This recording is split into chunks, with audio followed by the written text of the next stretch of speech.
Well, sometimes as a great leader, you also need to be a great teammate. This is the Limitless Leadership Lounge. I'm John Gehring, joined by Dr. Anuma Kareem and Coach Jim Johnson. And today we're talking about being a great teammate. And we're going to give you 3 quick keys to be a great teammate. And then we're going to get on with our days here because we know it's summertime. We want to get going and enjoy some time outside. So, again, let's start with Dr. Kareem here. When it comes to being a great teammate, what comes to your mind?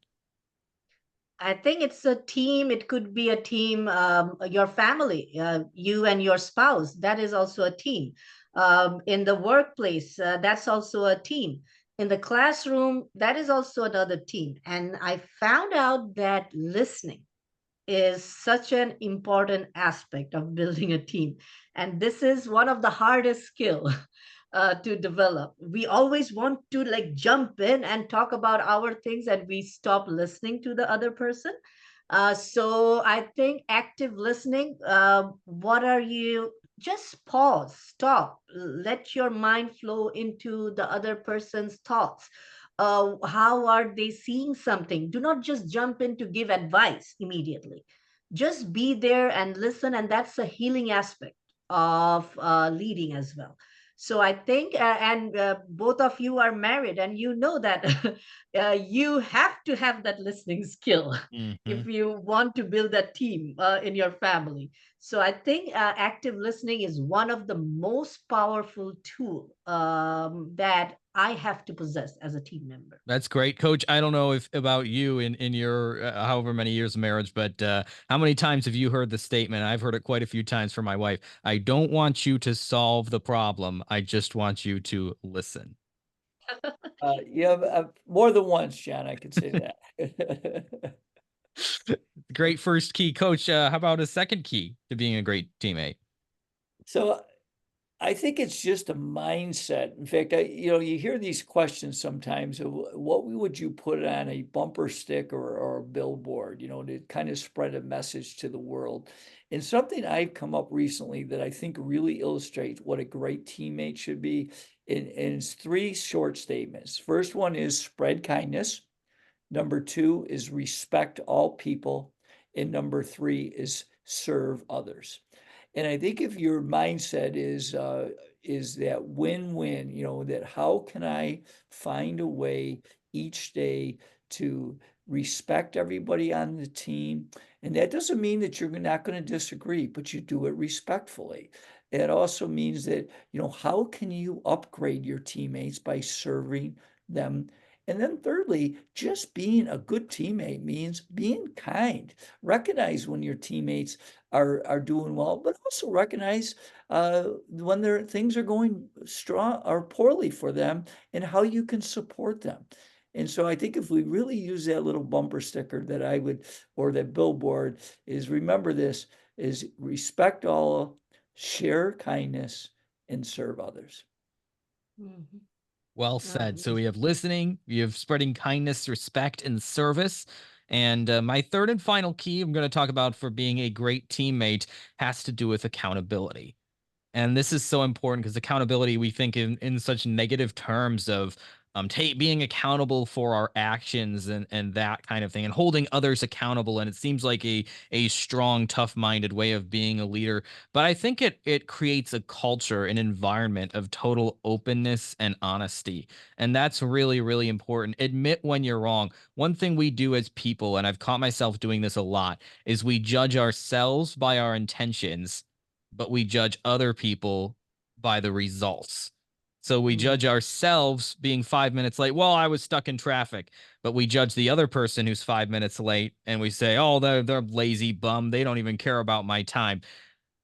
That's a real inconsistency that we have to be careful of as a teammate, because that can quickly turn us sour to our teammates without even really realizing it. It's not that we're bad people, that just happens as people. So it's important to remain accountable. If something happens and you find yourself trying to judge yourself by your intentions, remember that others aren't necessarily seeing it that way. I mean, likewise, if you're sitting there judging others by the results, try to take a step back and think about what their intentions were, and maybe they were purer than what you're giving them credit for. So it does have to do with accountability, but I think it's also just taking a step back, putting our pride to the side and saying that, you know what, our teammates, we're going to give them the benefit of the doubt, because there is a lot of doubt out there sometimes. So I think those are three keys. But as always, just because we're a tri-generational conversation and we like the number three, doesn't mean that there's only three ways to be a better teammate. Any honorable mentions or other important keys? Let's start with Renuma, that you can think of when it comes to being a great teammate. I think another I found out personally is the foresight. So understanding the picture, like the team member doesn't have to tell you that it's a rough day, it's going bad. You have to have that foresight to understand what's happening, just seeing from the body language. And that is where coach mentioned kindness also comes. So you have to be very observant about your team members and see if they need anything, if they need any support, what is going wrong, are they frustrated about something in the team. So you have to have the foresight and then approach and talk to them about it. So I think that is also another important aspect to be an effective team member. Definitely. What about you, Coach? Well, I'm going to say two things. The first one, I was kidding with someone the other day, talking to it was another educator, that the 3 R's in education, you think of reading, writing, and arithmetic, but it's actually relationships, relationships, relationships. Mm. And for that, like anything, if you're going to be a good teammate, you got to build relationships. And the other thing that I want to share, though, it's a little bit off that, but I think it's so important, is that not everyone on the team is going to be the star.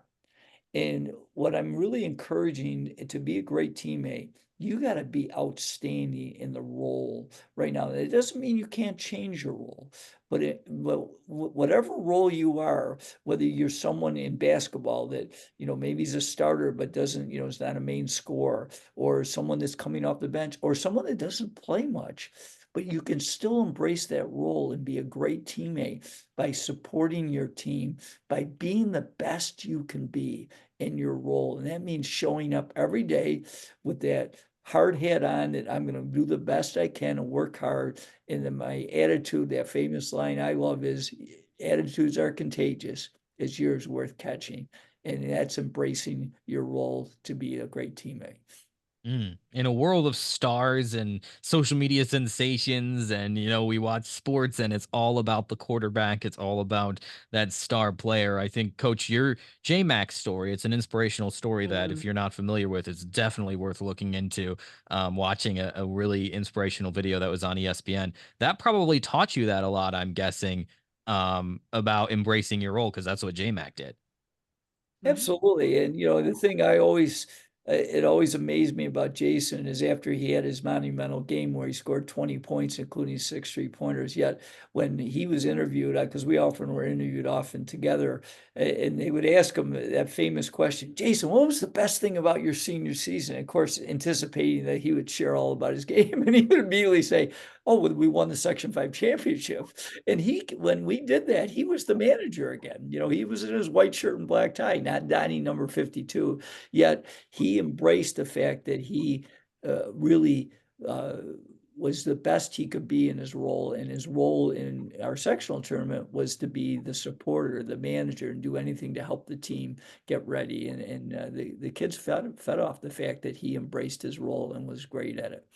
And Renuma, in another vein here, you've built this great organization called Heroes for All, which is totally worth checking into too. Heroesforall.org if you want to learn more. So you've built this great team in the nonprofit world. What are some of the best teammates that you have? What kind of characteristics do they display? Honesty and integrity. Those are such crucial element. Like, even if they're making mistakes, not hiding it, but just coming out and clearly telling me, like, this is what happened and we need to fix it because I made this mistake. When you have that, you have such a strong group, then you don't have to like suddenly wait for a surprise that something is happening.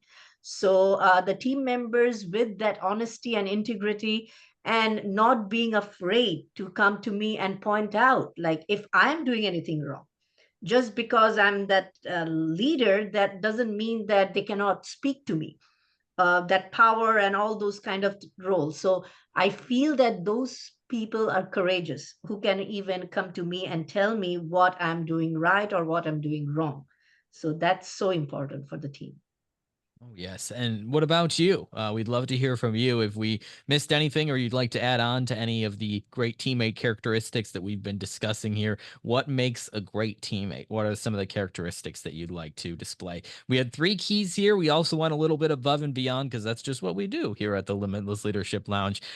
We also want to encourage you, if you've gained value from these episodes, especially these shorter episodes with just the 3 of us, leave us a review up on Apple Podcasts or Spotify or wherever you're listening to this right now. Or if you're watching up on YouTube, hello. Hopefully we look beautiful today. We definitely are growing the YouTube channel as well. So be sure to have subscribed to us up there too, if you like to take in content that way. And we'll be back next week for another interview episode. And then we'll just keep rolling here on the Limitless Leadership Lounge, a tri-generational conversation for emerging leaders.